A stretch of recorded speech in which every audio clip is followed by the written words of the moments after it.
शहर में बिल्लियों और चूहों की एक अनोखी दुनिया है। इस शहर में म्याऊंगा के नाम से मशहूर एक जगह है जहां बिल्लियां राज करती हैं, और इसके पास ही एक और इलाका है जिसे चूहा महल कहा जाता है, जहां चूहों की दुनिया बसती है। ये दोनों इलाके पास पास हैं, लेकिन फिर भी एक दूसरे से बिल्कुल अलग। बिल्लियां हमेशा चूहों को पकड़ने का सपना देखती हैं, जबकि चूहे नित नए तरीके खोजते हैं उनसे बचने के। अध्याय 2, चूहों की धमा चौकड़ी। एक दिन चूहा महल में रहने वाले 3 खास चूहे चंपक, मिंटी और गुल्लू शहर की सड़कों पर घूमते हुए एक बड़ा सा पिज्जा का टुकड़ा देख लेते हैं। चूहे बहुत खुश होते हैं, लेकिन तभी उन्हें म्याऊंगा की बिल्ली शेरू दिख जाती है। शेरू बहुत ही चालाक बिल्ली है और चूहों को पकड़ने के लिए मशहूर है। जैसे ही चूहे पिज्जा की ओर बढ़ते हैं, शेरू उन पर झपट्टा मारने की कोशिश करता है। चूहे फुर्ती से इधर उधर भागकर शेरू को चकमा देते हैं और पिज्जा का टुकड़ा उठा ले जाते हैं। इस घटना के बाद चूहे और बिल्लियां एक दूसरे के खिलाफ हमेशा तैयार रहने लगते हैं। अध्याय 3, चूहे की शादी का निमंत्रण। कुछ दिनों बाद चूहे के घर में शादी का माहौल होता है। चंपक की बहन की शादी है और सभी चूहे अपने दोस्तों को आमंत्रित करते हैं। गुल्लू, जो थोड़ा बेवकूफ है, मस्ती में म्याऊंगा के पोस्ट ऑफिस में भी निमंत्रण डाल देता है। बिल्लियों को यह निमंत्रण मिलता है और वे इस मौके को हाथ से नहीं जाने देना चाहती। वे सोचती हैं कि शादी में चूहे एक ही जगह इकट्ठे होंगे और उन्हें पकड़ना आसान होगा। अध्याय 4, शादी में मस्ती और बिल्ली का हंगामा। शादी के दिन चूहा महल में रंग बिरंगी सजावट और खुशियों का माहौल होता है। चूहे नाच गाने में व्यस्त होते हैं, तभी शेरू और उसकी दोस्तों की टोली वहां आ धमकती है। बिल्लियों को देखते ही चूहे घबरा जाते हैं, लेकिन तभी चंपक चतुराई से एक योजना बनाता है। वो गुल्लू को बुलाता है और कहता है कि वो बिल्लियों को शादी का खास व्यंजन खाने के लिए कहे। गुल्लू बिल्लियों को भुलावे में डालकर उन्हें खाने की तरफ ले जाता है, जहां असल में ढेर सारे मिर्च मसाले रखे होते हैं। जैसे ही बिल्लियां उसे खाती हैं, उनकी आंखों से पानी निकलने लगता है और वे भाग जाती हैं। अध्याय 5, बिल्लियों की चालाक योजना। बिल्लियां हार मानने को तैयार नहीं होती। वे सोचती हैं कि चूहों से मित्रता कर ली जाए ताकि वे आसानी से उनका विश्वास जीत सकें। शेरू एक चालाकी से भरी योजना बनाता है और चूहों को एक झूठी दोस्ती का प्रस्ताव देता है। वो कहता है कि अगर चूहे उनके साथ कुछ दिन बिताएं तो वे उनकी मदद करेंगे। चंपक समझदार है और शेरू की चाल को भांप जाता है। वो शेरू से कहता है कि उन्हें शांति में रहना चाहिए और बिल्लियों के साथ किसी प्रकार की दुश्मनी नहीं रखना चाहिए। शेरू मान जाता है, लेकिन मन ही मन बदला लेने की योजना बनाता है। अध्याय 6, माउस म्यूजिक महोत्सव।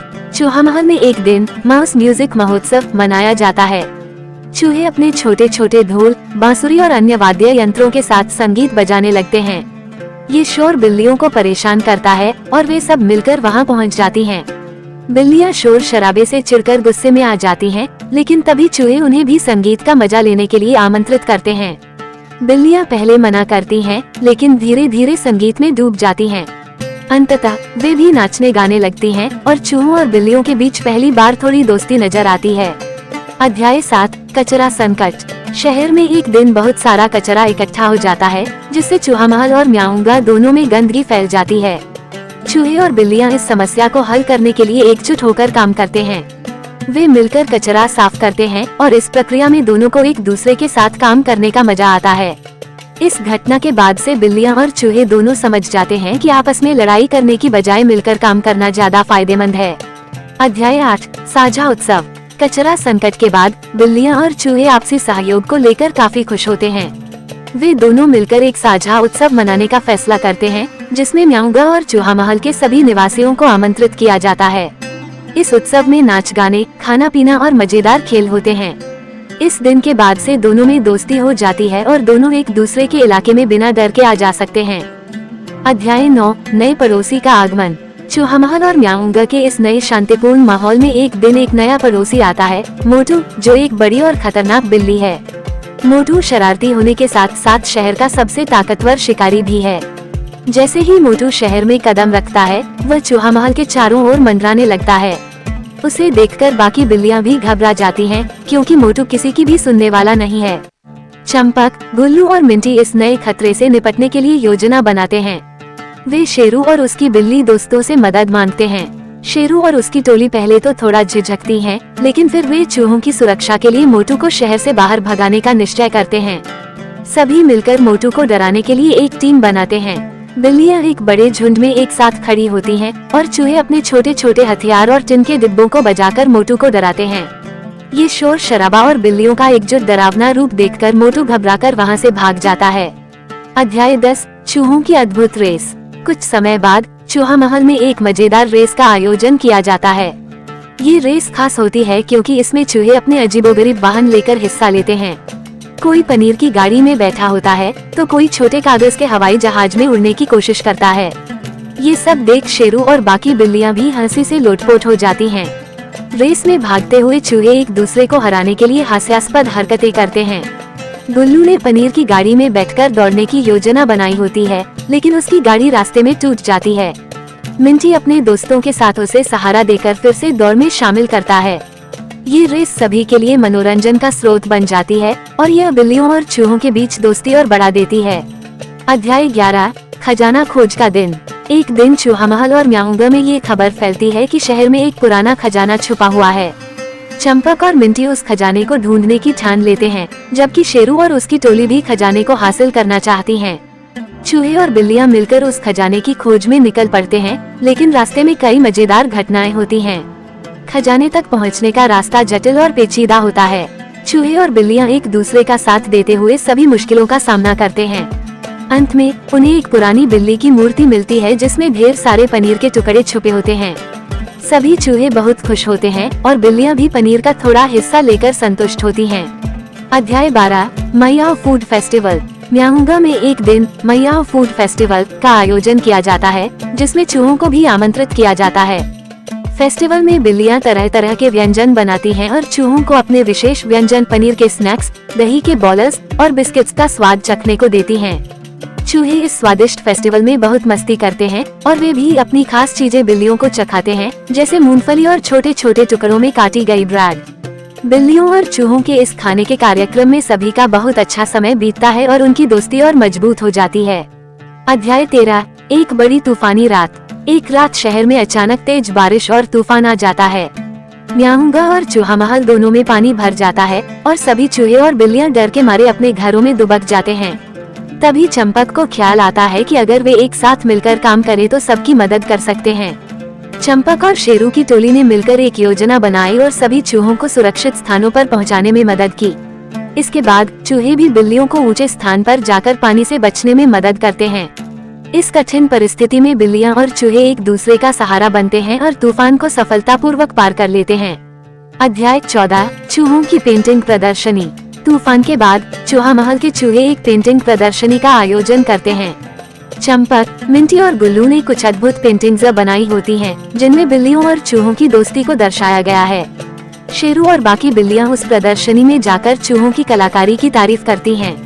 बिल्लियां भी चूहों के साथ पेंटिंग बनाना शुरू कर देती हैं और यह प्रदर्शनी एक बड़ा हिट साबित होती है। अब चूहे और बिल्लियां कला के माध्यम से अपनी दोस्ती को और मजबूत करने लगते हैं। अध्याय 16 छोटे बच्चों की स्कूल यात्रा। म्याऊंगा और चूहा महल के कुछ चूहे और बिल्लियां छोटे बच्चों को लेकर स्कूल यात्रा पर जाने का निर्णय करते हैं। बच्चों में म्याऊंगा के छोटे बिल्ली बच्चे और चूहा महल के छोटे चूहे बच्चे शामिल होते हैं।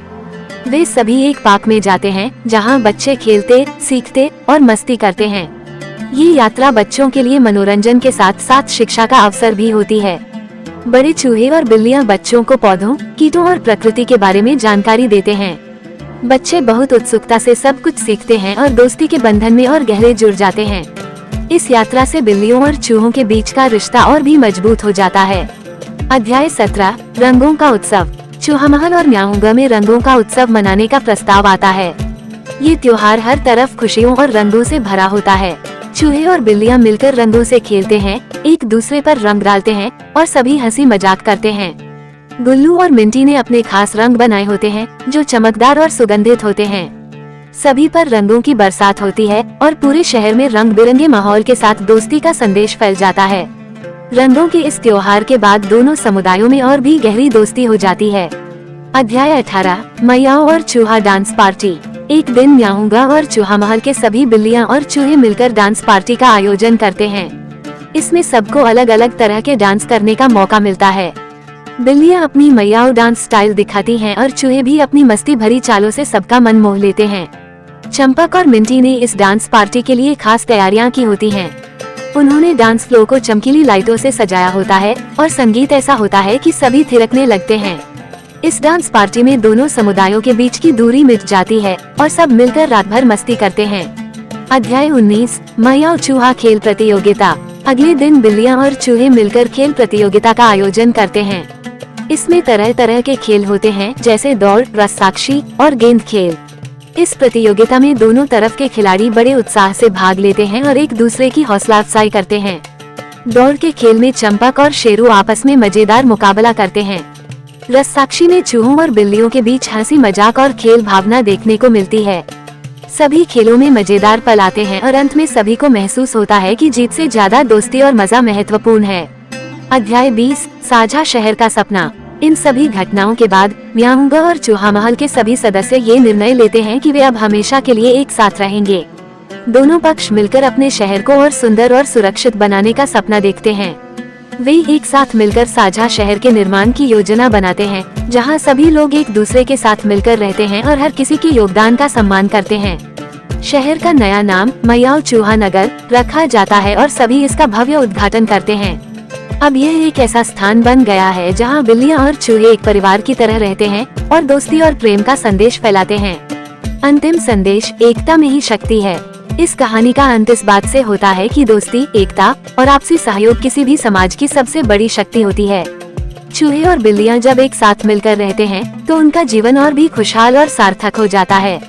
मैयाओ चूहा नगर की यह कहानी एक मिसाल बन जाती है कि जब विभिन्नता में एकता होती है तो हर मुश्किल आसान हो जाती है।